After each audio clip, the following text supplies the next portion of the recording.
कर जोरूं विनती करूं, धरूं चरण पर शीसे। गुरु राम देवानंद जी महाराज ने दियो नाम बख्शीसे। कोटि कोटि सजदा करूं, कोटि कोटि प्रणाम। चरण कमल में राखियो, मैं बंदी जाम गुलाम। कबीर ये तन विष की बेलड़ी, गुरु अमृत की खान। शीस दिए जो गुरु मिले, तो भी सस्ता जाने। सात दीप नौ खंड में, गुरु से बड़ा ना कोई। करता करे न कर सक, गुरु कर सो होय। ग्रीव नमो नमो सतपुरुष को, नमस्कार गुरु कीन।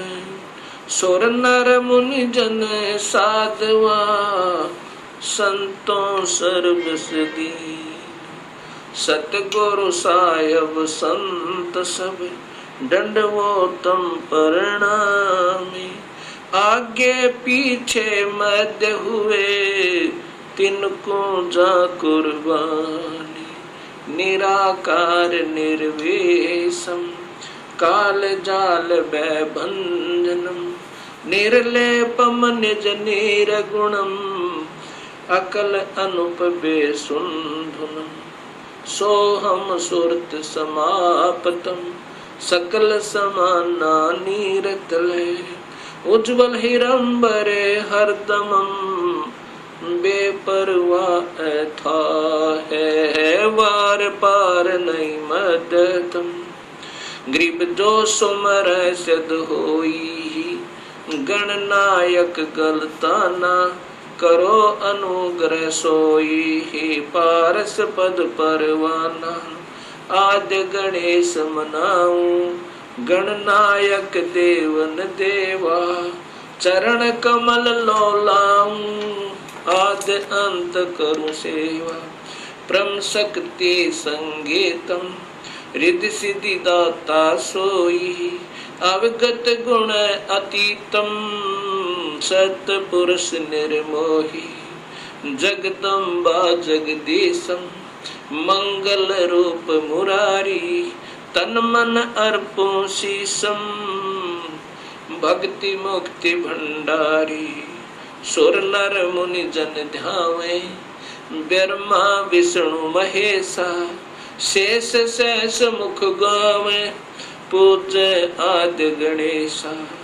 इंद्र कुबेर सरीखा, वरुण धर्म राय ध्यावे। समर्थ जीवन जी का, मन इच्छा फल पावे। 33 कोटि आधारा, ध्यावे शेष 88। उतरे भव जल पारा, कट है यम की फांसी। 33 कोटि आधारा, ध्यावे शेष 88। उतरे भव जल पारा, कट है यम की फांसी।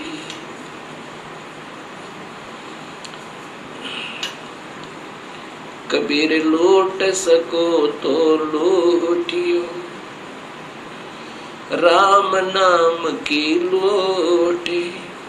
पीछे फिर पछताओगे, प्राण जहांगे छूटे।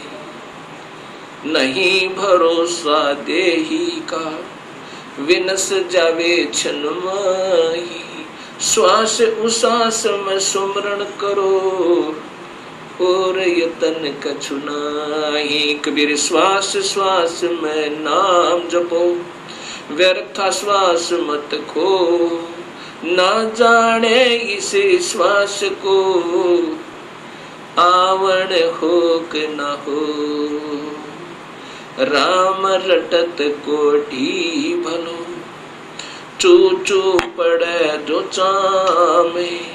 ये कंचन दे किस काम की, जा मुख नाही नाम। कबीर जिव्या तो वो ए बली, जो रटे हरि नाम। नहीं तो काट बगाइयो, मुख में भलो ना चामे।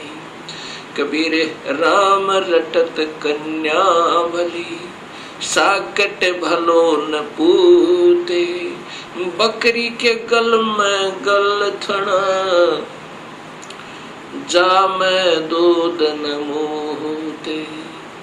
कबीर राम रटत दारिद्र भलो, टूटी घर की छाने। वो सुंदर महल किस काम के, जहाँ भक्ति नहीं भगवान।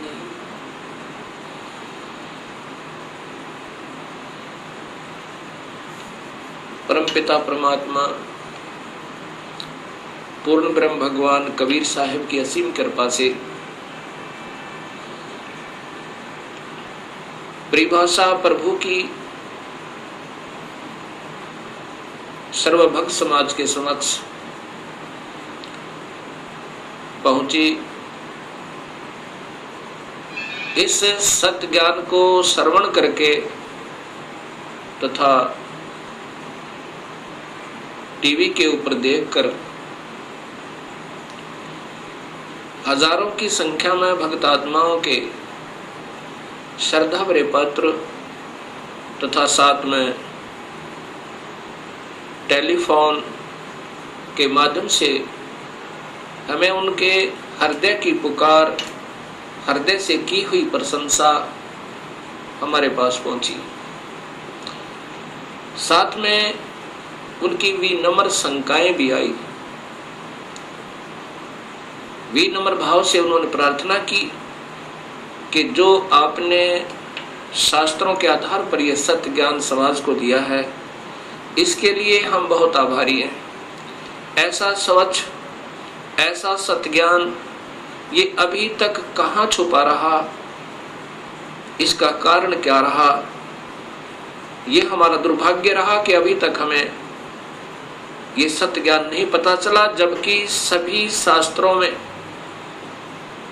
और जो का तो प्रमाण मिला। अब ऐसे भक्त आत्माओं की अगर शंकाओं का समाधान नहीं हो पाया तो इस शंका रूपी कांटा फिर इस भक्ति रूपी मार्ग में बाधक बन जाता है।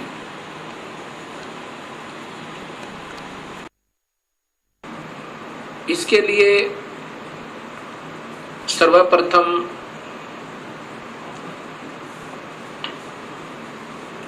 सृष्टि रचना का ज्ञान होना बहुत जरूरी है।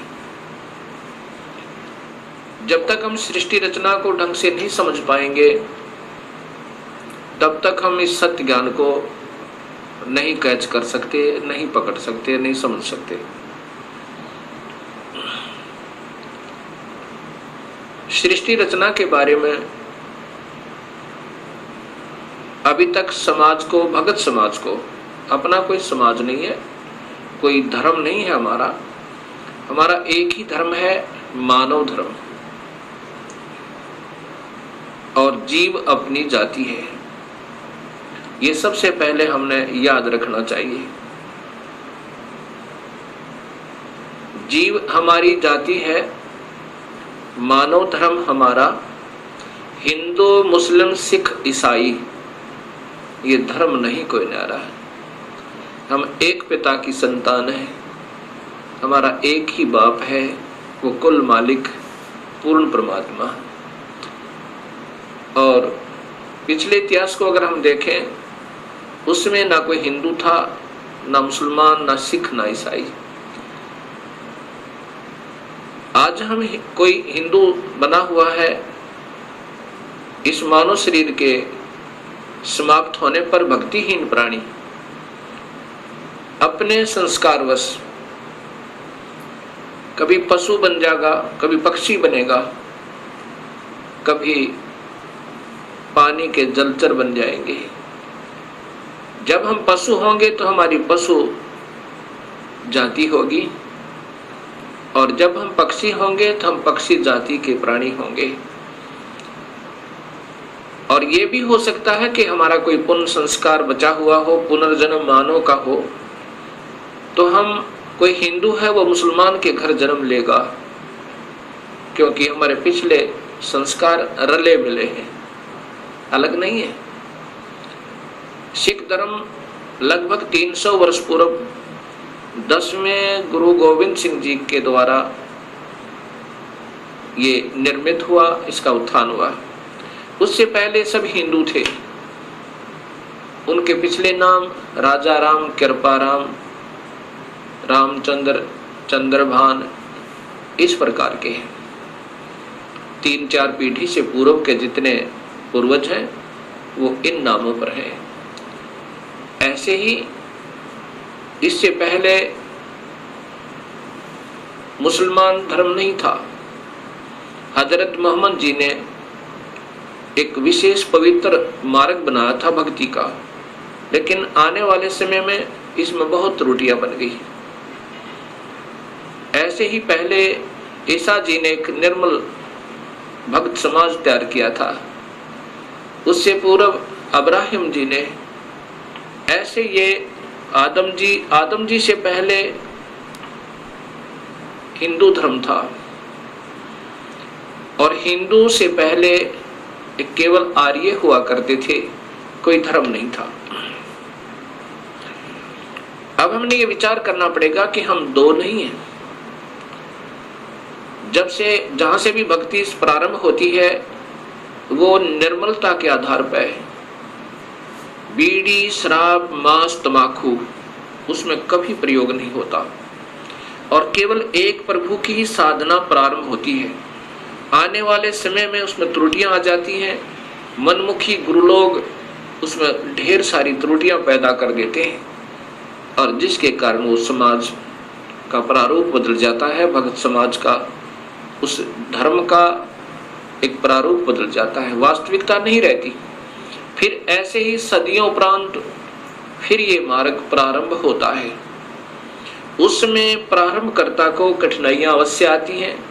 समाज समझता है कि ये निंदक है, सभी को की साधनाओं को गलत बता रहा है। बिल्कुल नहीं, गलत उनको लगेगा ये मार्ग जिनको स्वयं शास्त्रों का ज्ञान नहीं, और उनके गुरुदेव अधूरे हैं, जिन्होंने आज तक ये नहीं बताया कि ये सृष्टि कैसे रचेगी, जबकि शास्त्रों में विद्यमान है ये सारा ज्ञान। अब सबसे पहले हमने सृष्टि रचना का सही ज्ञान होना चाहिए। तो अब दास आपको सृष्टि रचना बताना चाहेगा। सर्वप्रथम केवल एक ही प्रभु था, उसका नाम कबीर है। वास्तविक नाम उस परमात्मा का कबीर है। वो अनामी लोक में, अकय लोक में रहता था, और वहीं पर हम सब जीव उसी परमेश्वर कबीर में समाये हुए थे। उसके बाद उस परमात्मा ने स्वयं प्रकट होकर, अर्थात अपने उस अनामी लोक में स्वयं ही 3 नीचे के लोकों की और रचना की। अलख लोक, अगम लोक, फिर अलख लोक, और नीचे का सतलोक। फिर सतलोक में आकर के उस परमेश्वर ने अन्य रचना की। सर्वप्रथम एक शब्द से 16 द्वीपों की रचना की। उसके बाद 16 शब्द फिर उच्चारण किए, उनसे अपने 16 पुत्रों का निर्माण किया, उनकी शब्द से उत्पत्ति की, वचन से। और उनको उन 16 द्वीपों में रहने की आज्ञा दी। उनमें से एक पुत्र अचिंत को उस सतपुरुष ने, क्योंकि सतलोक में उपमात्मक नाम उसी कबीर परमेश्वर का सतपुरुष, नि अक्षर पुरुष, परम अक्षर पुरुष, शब्द स्वरूपी राम, अकाल मूर्त, पूर्ण ब्रह्म, ये उनके उपमात्मक नाम हैं और वास्तविक नाम उस परमेश्वर का कबीर है।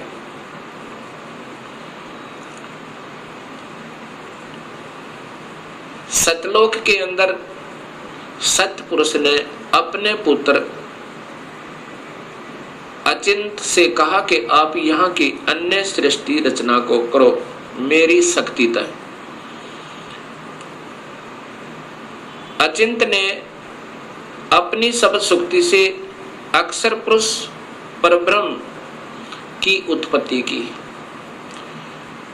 और उससे कहा कि मेरा सहयोग दो यहाँ सतलोक में अन्य सृष्टि रचना करने का।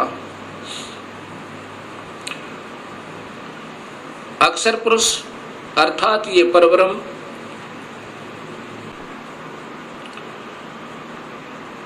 एक सतलोक में बने हुए मान सरोवर में, उसके अंदर अमृत जल है। सतलोक के अंदर जल अमृत है। उस अमृत सरोवर में प्रवेश कर गए और वहां आनंद से विश्राम करने लगे। अक्षर पुरुष को निद्रा आ गई। सतलोक के अंदर श्वासों से शरीर नहीं है। काफी समय तक सोते रहे। तब सतपुरुष ने अपनी शब्द शक्ति से एक अंडा, जल अमृत तत्व से एक अंडा बनाया और उसमें एक आत्मा प्रवेश की। उस आत्मा समेत उस अंडे को उस जल में डाला, अमृत सरोवर में, उस मान सरोवर में। वो अंडा गड़गड़ गड़गड़ करता हुआ नीचे जा रहा है तो अक्षर पुरुष अर्थात इस पार ब्रह्म की निद्रा भंग हुई। जब ही कोई अधूरी निद्रा से जागता है उसके अंदर कुछ कोप होता है। अब जो ही उसने अपनी कोप सहित दृष्टि से देखा कि मेरी निद्रा किसने भंग कर दी, तब उसका वो कोप उस अंडे पर पड़ा। अंडा 2 भाग हो गया। उसमें से ये ब्रह्म निकला, क्षर पुरुष। ब्रह्म अर्थात क्षर पुरुष, इसी को ज्योत स्वरूपी निरंजन, वास्तव में इसका नाम कैल है, कैल। और यही आगे चल के काल कहा, ये आने वाले इसी विवरण में आपको ज्ञान होगा। आकाशवाणी सतपुरुष ने की कि तुम दोनों बाहर आओ। अक्षर पुरुष तुम निद्रा में थे और आपके बिना यहाँ सृष्टि नहीं रची जा रही थी। तुम दोनों बाहर आओ और तुम्हें जगाने के लिए सारी क्रिया की गई और तुम दोनों के दोनों अचिंत के लोक में रहो। ऐसे आदेश प्रभु का पाक है। वे दोनों के दोनों अचिंत के लोक में रहने लगे काफी समय तक। उसके बाद हम सभी की उत्पत्ति कबीर परमेश्वर ने, उसी सतपुरुष ने अपने शब्द शक्ति से हम सबकी उत्पत्ति वहां पर की। कुछ दिनों के बाद इस क्षर पुरुष के अर्थात ब्रह्म के मन में एक खरपतवार उपजा। इसके मन में ये आया कि मैं अपना अलग से राज्य बनाऊं।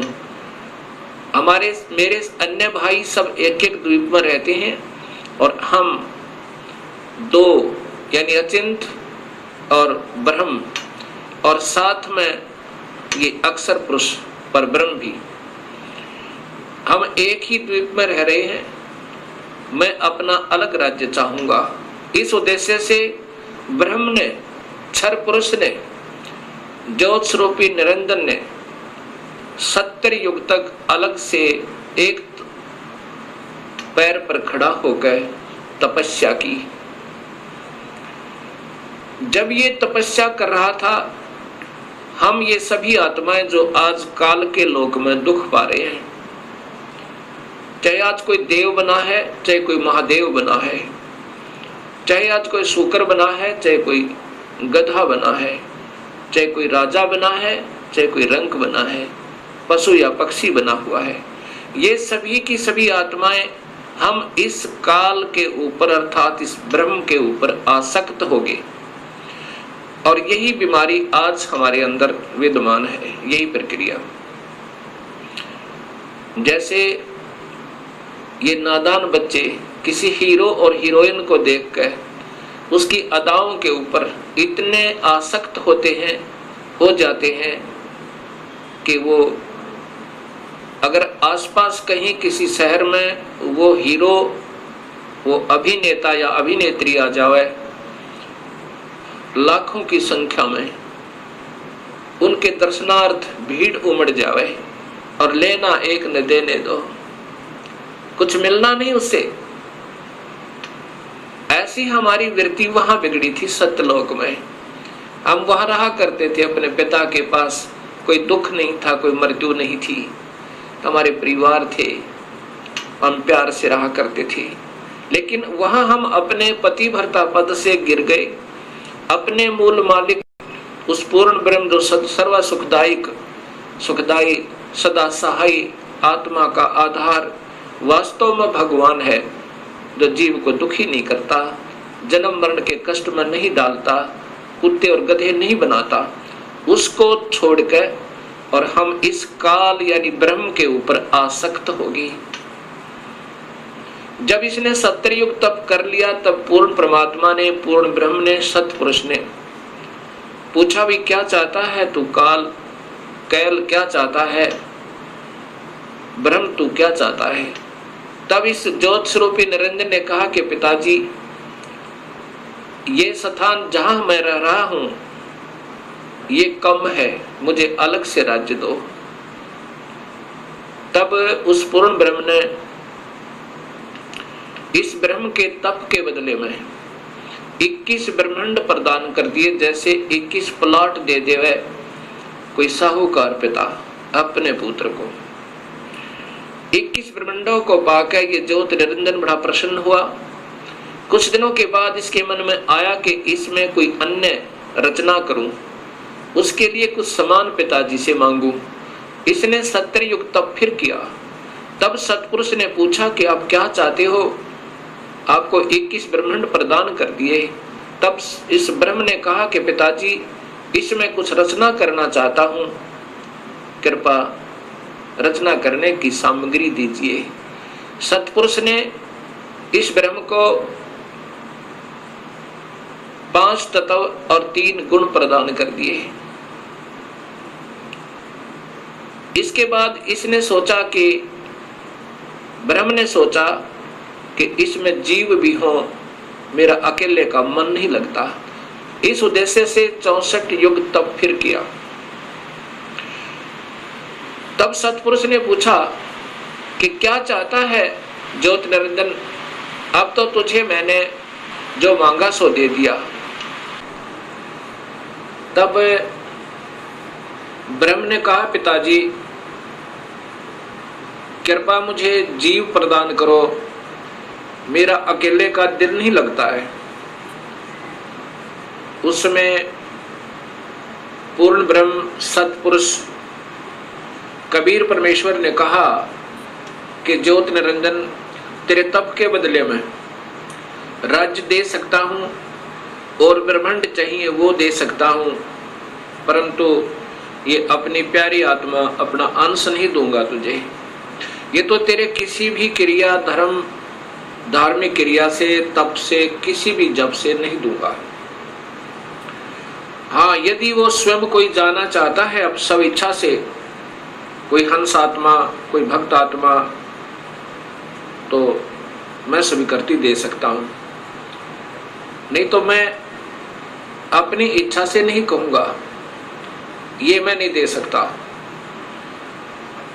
इस बात को सुनकर ये ब्रह्मचर्य पुरुष ज्योत स्वरूपी निरंजन अर्थात जो भविष्य में फिर काल कहलाया, हमारे पास आया। आज हम जितने भी ये दुखी आत्मा इस काल के 21 ब्रह्मांड में पीड़ित हैं,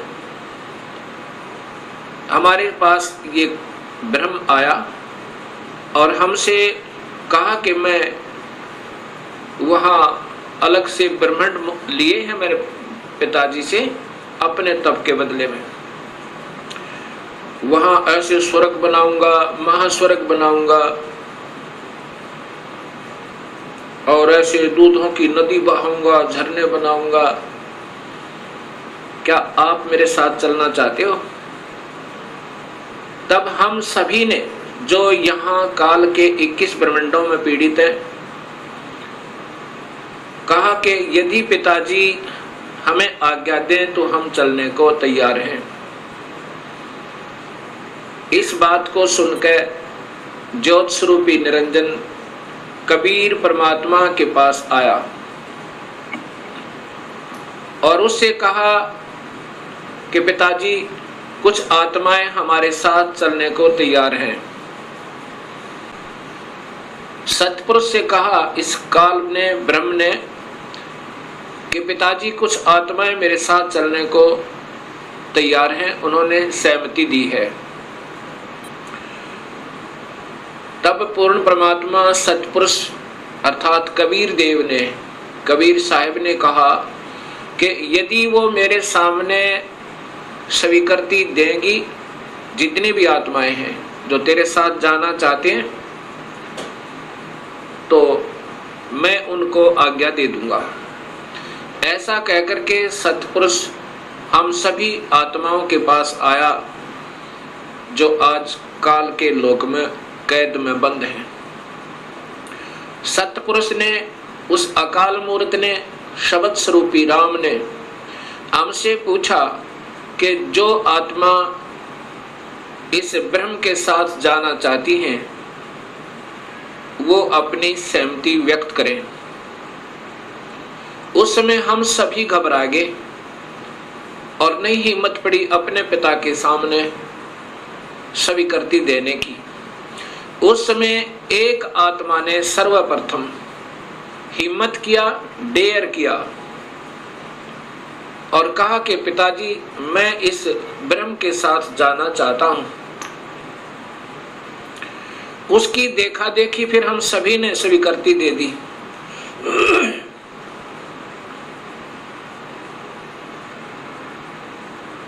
और जितनी भी आत्माएं उस समय स्वीकृति दी थी, सभी कबीर साहिब ने उनके नंबर नोट किए और जिसने सर्वप्रथम सहमति दी थी उस आत्मा का भी नंबर नोट किया और ब्रह्म से कहा कि ब्रह्म आप जाओ अपने लोक में, अब इन सभी आत्माओं को मैं विधिवत तेरे लोक में भेजूंगा। ऐसा कहकर के सतपुरुष ने अपनी शब्द शक्ति तक उस प्रथम स्वीकृति देने वाली आत्मा को एक लड़की का रूप बना दिया और उसके अंदर एक शब्द शक्ति दे दी और हम सभी जीवात्माओं को उसे प्रकृति देवी भी कहते हैं, अष्टंगी भी कहते हैं और वही महामाया भी कहलाई। यहाँ 21 ब्रह्मांड की इस देवी को उत्पन्न किया अर्थात उस आत्मा का लड़की बनाया। फिर हम सभी आत्माओं को जो 21 ब्रह्मांड में आए हुए हैं उसके अंदर प्रवेश कर दिया, इस लड़की के शरीर में, प्रकृति देवी के शरीर में, अर्थात इसको अद्धा माया भी कहते हैं और यही आगे चलकर त्रिदेवों की माता कहलाई। प्रवेश कर दिया और कहा कि बेटी तेरे को मैंने शब्द शक्ति दे दी है और जितने भी जीव काल कहे ब्रह्म कहेगा तू बना देना। एक बार मुख से उच्चारण करेगी उतने ही नर और मादा ये जोड़े उत्पन्न हो जाएंगे।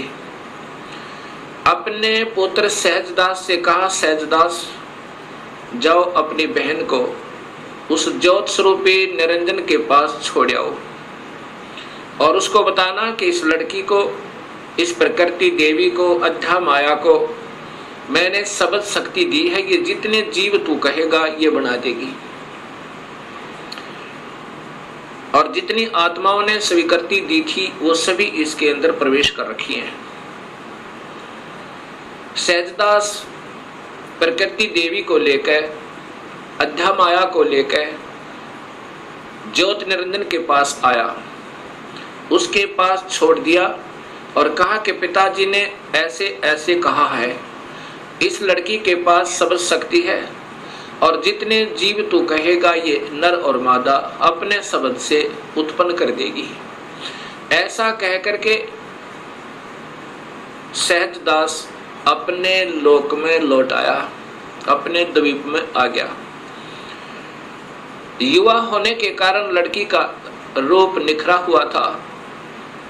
इस ज्योत स्वरूप निरंजन ब्रह्म अर्थात क्षर पुरुष के मन में नीचता उत्पन्न हुई। जो आज सब जीवों में विद्यमान है, वही व्यक्ति, वही प्रक्रिया, वही ये बुरी आदत युवा लड़की को देखकर उसके साथ बद व्यवहार करने की चेष्टा इस क्षर पुरुष ने अर्थात ज्योत स्वरूपी निरंजन ने की। लड़की ने, प्रकृति देवी ने कहा कि ज्योत निरंजन तू होश में आ जा, तू और मैं एक ही पिता की संतान है। पहले तेरी उत्पत्ति हुई उन्हीं के शब्द तय अंडे में और उन्हीं ने मुझे उत्पन्न किया। तू और मैं बहन और भाई हैं। बहन भाई का ये कर्म पाप का भागी होता है। तू मान जा मेरी बात। ज्योत निरंजन ने एक भी बात उस लड़की की नहीं सुनी और मदहोश होकर, विषय वासना के वश होकर, काम वश होकर उस लड़की को पकड़ने की चेष्टा की, दुष्कर्म करने के लिए। लड़की ने अपनी इज्जत बचाने का और कहीं स्थान ना पाकर, जो ही उस काल ने, ज्योत स्वरूपी निरंजन ने, क्षर पुरुष ने ऐसे मुंह खोला हुआ था, आलिंगन करने के लिए ऐसे बाजू फैलाई थी, उसी समय लड़की ने छोटा रूप बनाया, सूक्ष्म, बहुत सूक्ष्म, और उसके पेट में चली गई अपनी इज्जत रक्षा के लिए। वहां से अपने पिता से पुकार की, हे परम पिता, हे सतपुरुष, हे कबीर परमेश्वर, मेरी रक्षा करो। इस प्रकार मैं काल से अपनी इज्जत रक्षा के लिए, इस ब्रह्म से अपनी इज्जत रक्षा के लिए इसके पेट में प्रवेश हूं और मुझे आकर मेरी रक्षा करो, मुझे बचाओ इससे।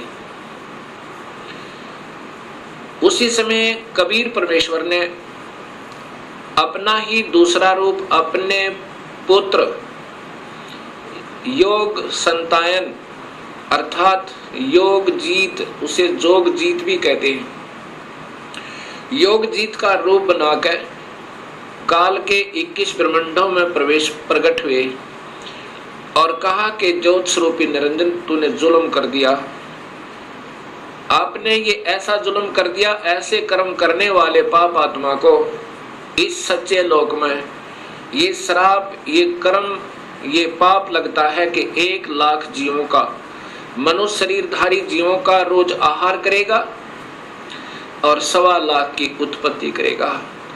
पिताजी ने आदेश दिया है मुझे कि आप यहाँ से निकल जाइए अपने 21 ब्रह्मांड को लेकर, और लड़की को उसके पेट से निकाल दिया, प्रकृति देवी को इस ब्रह्म के पेट से निकाल दिया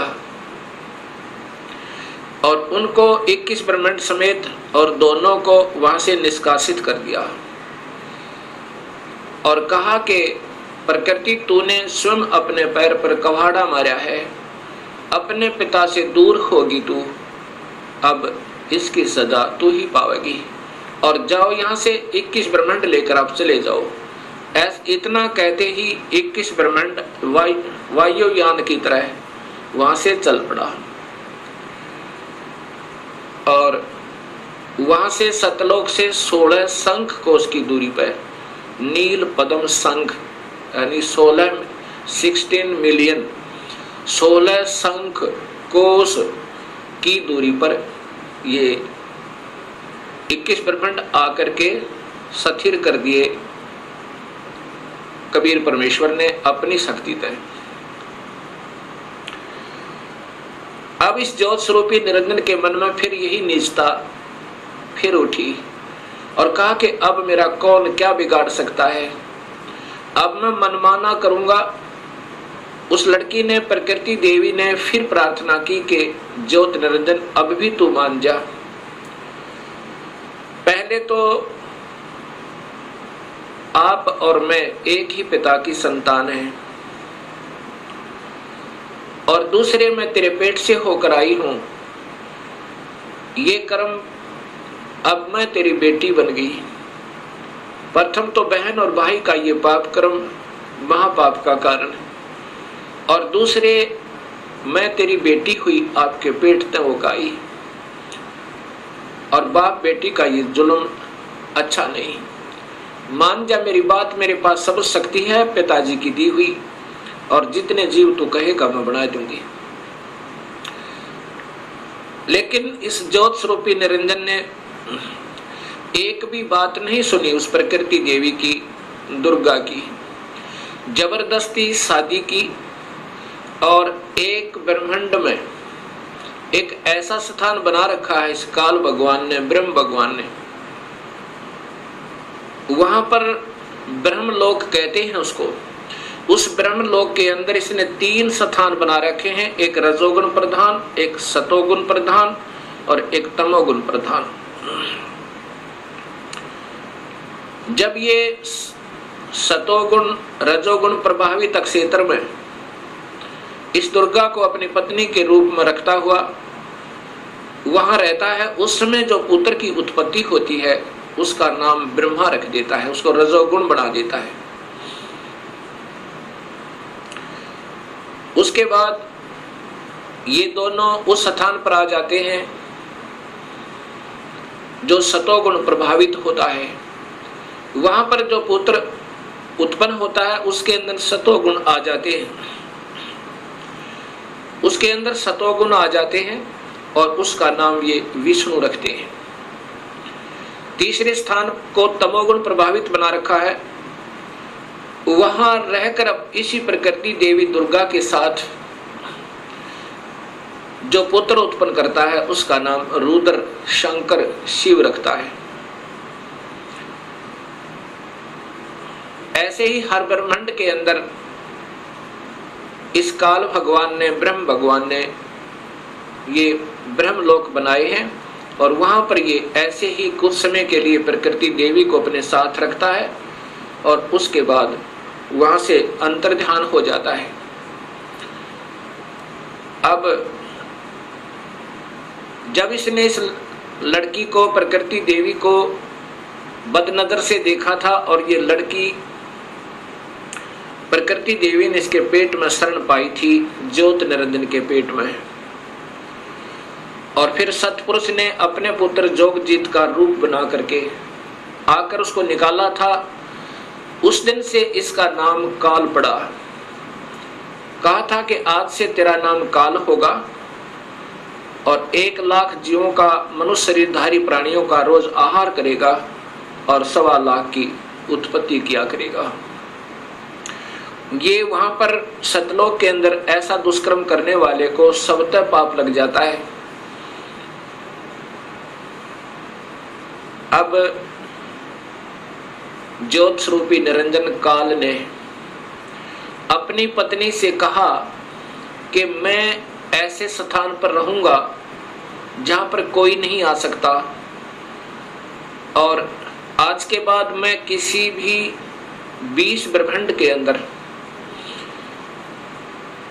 किसी भी व्यक्ति को, किसी भी प्राणी को आकार रूप में दर्शन नहीं दूंगा। मुझे निराकार समझा करेंगे, लेकिन मैं अपने वास्तविक रूप, काल रूप में अपने 21वें ब्रह्मांड में रहा करूंगा। वहां पर कोई नहीं आ सकता, ना ब्रह्मा आ सकता, ना विष्णु आ सकता, ना शिव आ सकता, और ना ही कोई वेदों में के अनुसार साधना करने वाले साधक आ सकते। मैं वहां रहा करूंगा। और सर्व कार्य मैं गुप्त रूप से किया करूंगा। तब प्रकृति देवी ने कहा कि निरंजन मैं तेरे वश होगी, अब कुछ भी नाच नचा।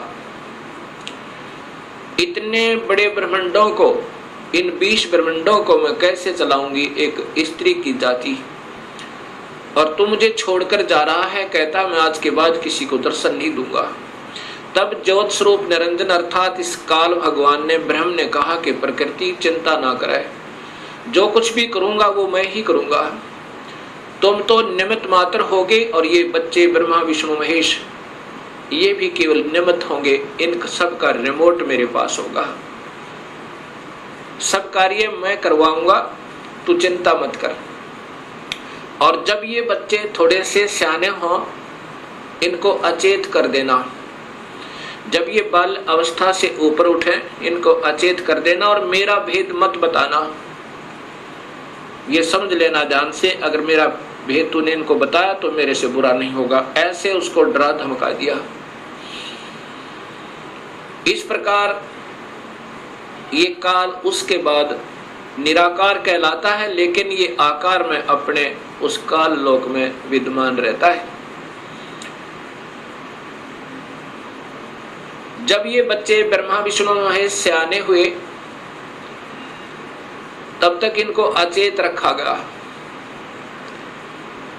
जब ये सियाने हुए उसमें ब्रह्मा को कमल के फूल पे, विष्णु को शेष सैया पे और शिव को एक कैलाश पर्वत पे इनको बेहोश रखा हुआ था और फिर वहां पर सचेत कर दिया।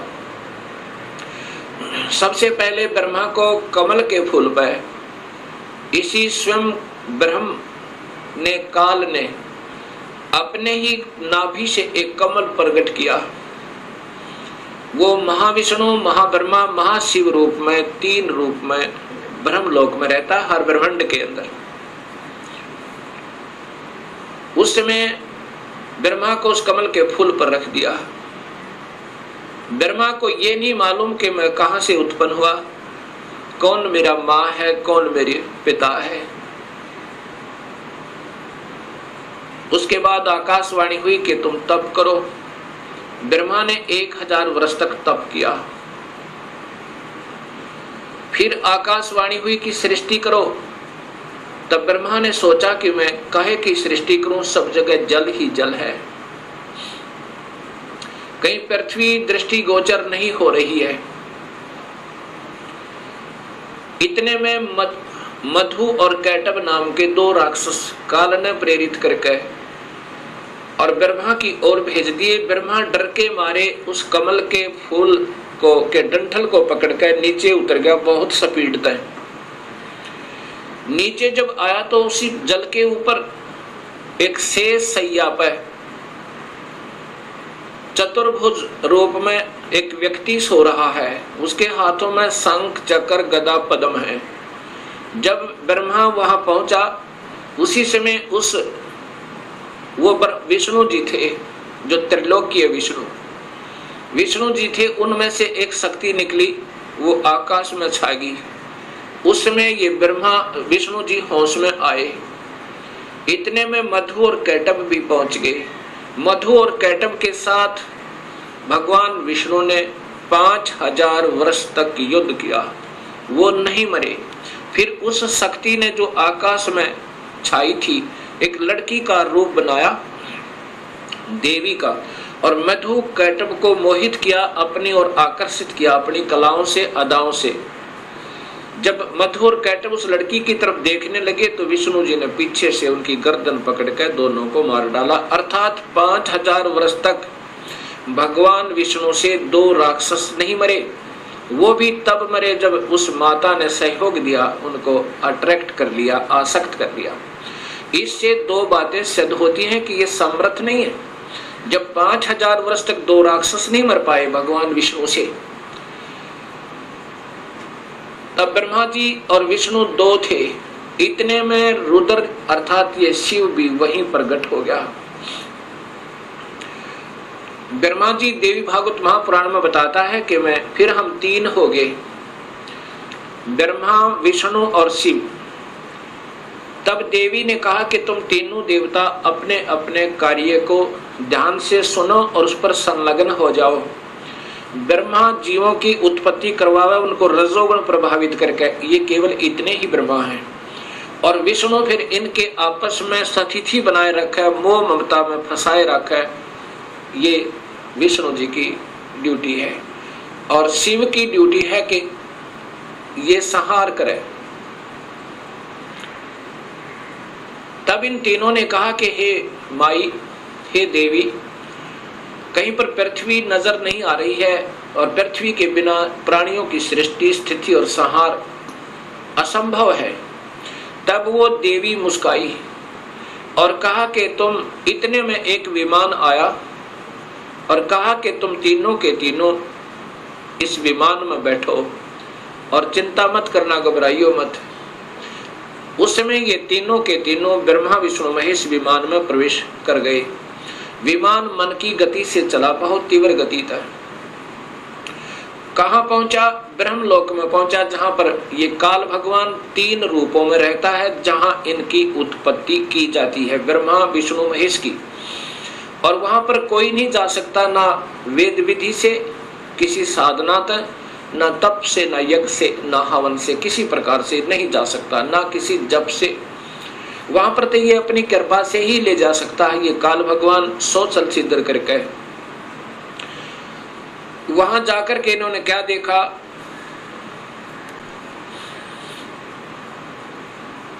एक इंद्र देखा वहां पे, क्योंकि वो महास्वर्ग के अंदर एक महा इंद्र है।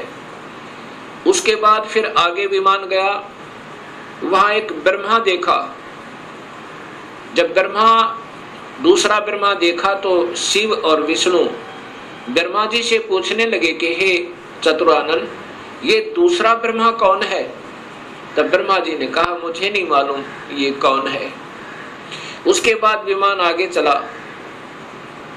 फिर क्या देखा कि एक त्रिनेत्रधारी भगवान शिव दूसरा देखा, जो नंदी वृषभ पर सवार थे, हाथ में त्रिशूल लिए हुए थे। उसके बाद इनका विमान आगे चला। वहां पर क्या देखा कि एक विष्णु और थे, और वहां बहुत सुंदर विशाल लक्ष्मी का एक भवन था, उसमें बहुत ऐश्वर्य के साधन उपलब्ध थे। उसके बाद विमान आगे पहुंचा। कहां गया? एक माई बैठी थी, जिसके शरीर में जैसे हजारों बिजलियां चमक रही हो, इतना तेज था, इतना नूर था, और वो प्रकृति देवी थी। ये ब्रह्मा, विष्णु, महेश की माँ थी, माँ है जो इन्होंने देखी। विमान वहां रुका। देवी एक विशाल भवन के अंदर विराजमान थी। तब उसने कहा कि तुम तीनों के तीनों जहाज से नीचे उतरो। हम नीचे उतरे। ब्रह्मा, विष्णु, महेश, ब्रह्मा बता रहा है देवी भागवत महापुराण में, नीचे उतरे। तब विष्णु जी ने ध्यान से देखा और कहा कि ये तो अपनी माँ है। इस माई के दर्शन मैंने किए थे जब मैं बालक था, छोटा सा था। जब मैं बालक था, छोटा सा था, तब मैंने इस माई के दर्शन किए थे। इससे सब सिद्ध है कि इनका जन्म है और ये तीनों की माँ है। तब ब्रह्मा, विष्णु और शिव ने तीनों ने स्वीकार कर लिया कि ये ही अपनी जननी है। तब शिव जी कहते हैं, हे माता, जब आप ब्रह्मा को उत्पन्न करने वाली आप हैं, विष्णु भी जब आपके बालक हैं, तो ये तीसरा भी आप ही का बच्चा है। आप ही हमें गुप्त भेद नहीं बता रहे थे, अब हमने आप ही की कृपा से ज्ञान हुआ। अब इसका प्रमाण आपको सबसे पहले देवी भागवत महापुराण में देता हूं।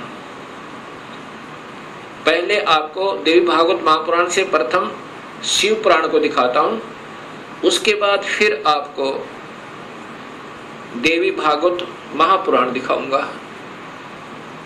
और ये शास्त्र पहले से उपलब्ध थे, कोई आज नहीं बनाए इस दास ने। क्योंकि जितने हमारे अभी तक शास्त्र विद रहे वो अल्पज्ञ थे, अधूरे ज्ञान युक्त थे, वो उनको इस सत्य मार्ग का पता नहीं था। इसलिए हमारे सभी पूर्वजों को भूत बना दिया गीता विरुद्ध साधना करवा के, और पितर बनवा दिया गीता विरुद्ध साधना करवा के।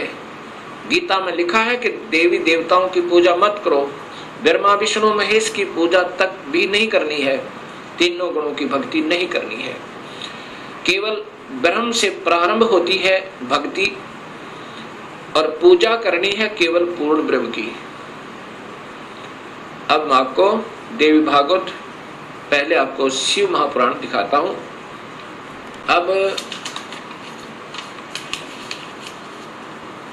अब देखिएगा भक्तात्माओं, ये देवी भागवत महापुराण, शिव महापुराण, ये शिव महापुराण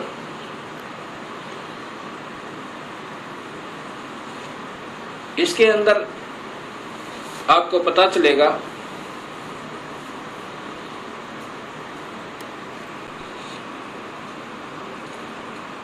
श्री शिव महापुराण भाषा सटीक सहितम, ये संस्कृत युक्त है, इसमें संस्कृत भी साथ है। और ये शिवा भाषा टीका टीकोत्तम, टीकाकार है डॉक्टर ब्रह्मानंद त्रिपाठी,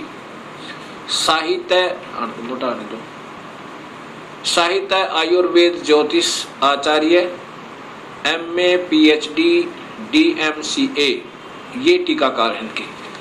और ये आपके समक्ष है, इसमें क्या लिखा है यहां देखिएगा।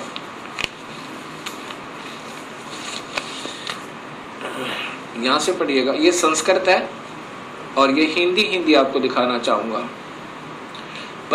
प्रलय काल में, इधर से लो, पीछे लाओ।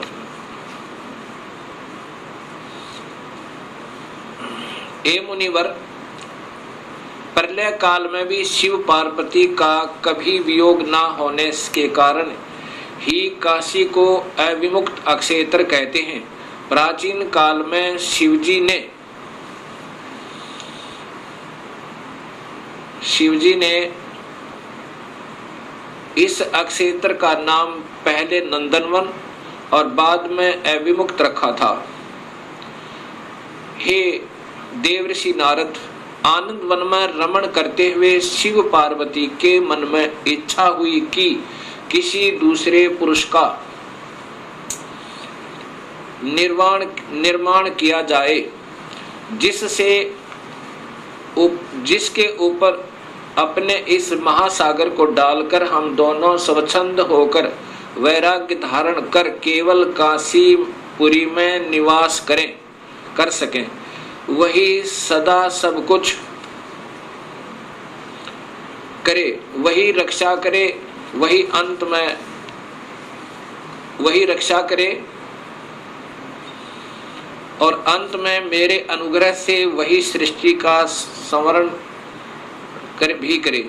चिंता रूपी लहरों से चलायमान चिंता रूपी समुद्र को बटोर कर रजोगुण रूपी विदुम से विस्तृत करे। अब यहाँ देखिएगा, ये ना अपने हिसाब से लगा रखेंगे। ऐसे विचार कर उस सर्वव्यापक भगवान ने उस पराशक्ति के 10वें अंग, ये 10वां अंग देखिएगा, ये ध्यान रखना, 10वें अंग अर्थात योनि में सुधार रूपी आवास का प्रयोग किया। ये दिखाना चाहते हैं आपको कि ये कहना क्या चाहते हैं हम। तब उससे तीनों लोकों में सुंदर एक पुरुष प्रकट हुआ, जो शांत एवं सतोगुण से युक्त था, गंभीरता में समुद्र के सम्मान तथा अक्षमावान था। हे मुनि, वह पुरुष इंद्र लक्ष्मणी के सदृश कांति वाला, अर्थात ये था कौन, ये देखिएगा नीचे। शिवजी ने कहा, उस जो पुत्र उत्पन्न हुआ उसको कहा, सर्वव्यापक होने से तुम्हारा विष्णु यह प्रसिद्ध नाम होगा। ये देखिए जानता है, फिर देखिए,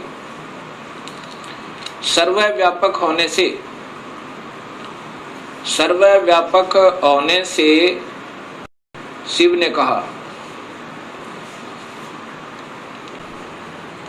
शिवजी ने कहा सर्वव्यापक होने से के कारण तुम्हारा विष्णु यह प्रसिद्ध नाम होगा। अब इससे सिद्ध हो गया कि शिवजी से विष्णु की उत्पत्ति। एक बार फिर लीजिए,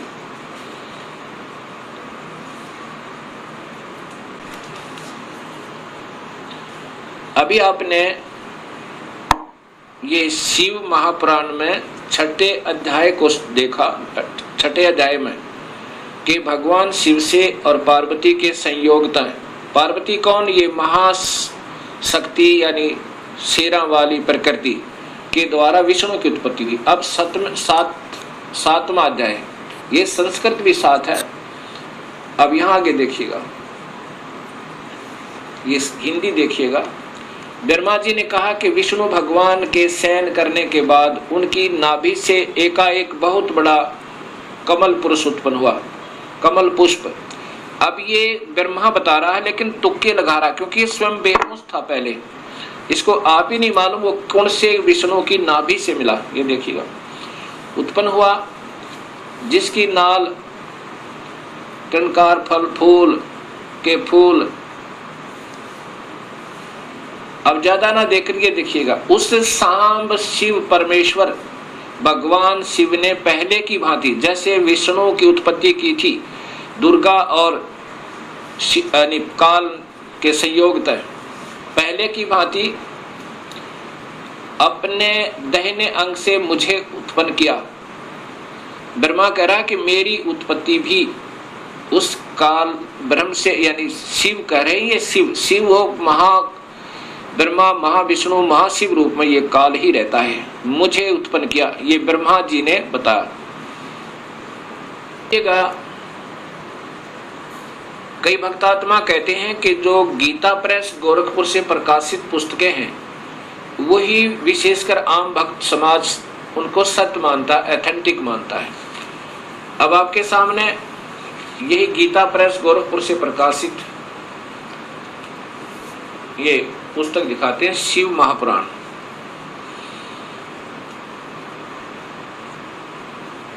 संक्षिप्त शिव महापुराण, और ये नीचे गीता प्रेस गोरखपुर से, और इसके छठे अध्याय में फिर यही प्रमाण है।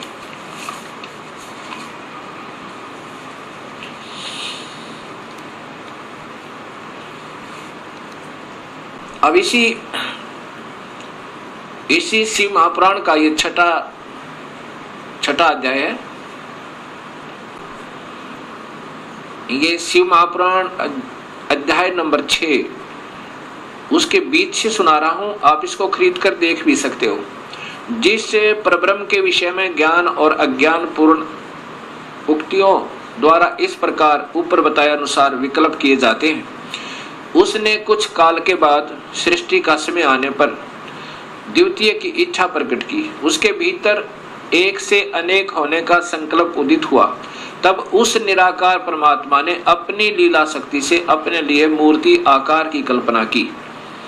वह मूर्ति संपूर्ण ऐश्वर्य गुणों से संपन्न, सर्वज्ञानी, ज्ञानमयी, शुभ स्वरूपा, सर्वव्यापिनी, सर्वरूपा, सर्वदर्शनी, सर्वकारिणी, सबके एकमात्र वंदनीय, सर्वदा सब कुछ देने वाली और संपूर्ण संस्कृतियों का केंद्र थी। उस शुद्ध रूपणी ईश्वरीय मूर्ति की कल्पना करके वह अद्वितीय, अनादि, अनंत, सर्व प्रकाशक, चिंत, सर्वव्यापी और अविनाशी परब्रह्म अंतर्हित हो गया।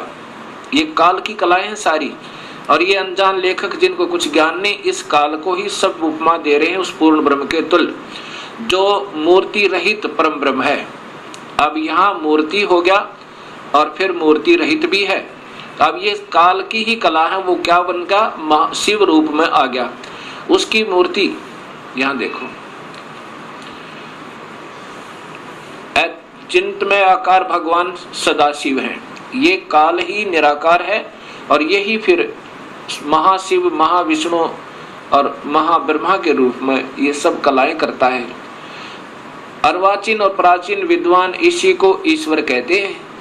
जितना जिनको ज्ञान है इस काल को ही ये ईश्वर कहते। उस समय एकाकी रहकर स्वेच्छानुसार विहार करने वाले उन सदाशिव ने अपने विग्रह से स्वयं ही एक स्वरूप भूता शक्ति की सृष्टि की, अर्थात वह देवी इसी के शरीर से वो निकाली थी पूर्ण परमात्मा ने, जो इसके पेट में शरण ले ली थी, कि जो उनके अपने श्री अंग से कभी अलग होने वाली नहीं थी। उस पराशक्ति को प्रधान प्रकृति गुणवती माया बुद्धि तत्व की जननी विकार रहित बताया गया है। वह शक्ति अंबिका कही गई है और उसी को प्रकृति, ये ध्यान से देखना भक्तात्माओं, यही देवी अध्या माया, ये प्रकृति देवी, प्रकृति सर्वोश्वरी त्रिदेव जननी, यानी तीनों देवताओं की माँ, ब्रह्मा विष्णु महेश की माता, नित्य और मूल कारण कही सदाशिव द्वारा प्रकट की गई उस शक्ति की 8 भुजाएं हैं। अब ये शब्द ही स्पष्ट हो गया कि यही प्रकृति देवी ब्रह्मा विष्णु महेश की माता है। और इसी में फिर आगे आता है कि ब्रह्मा और विष्णु की उत्पत्ति शिव से हुई। ये महाशिव काल है।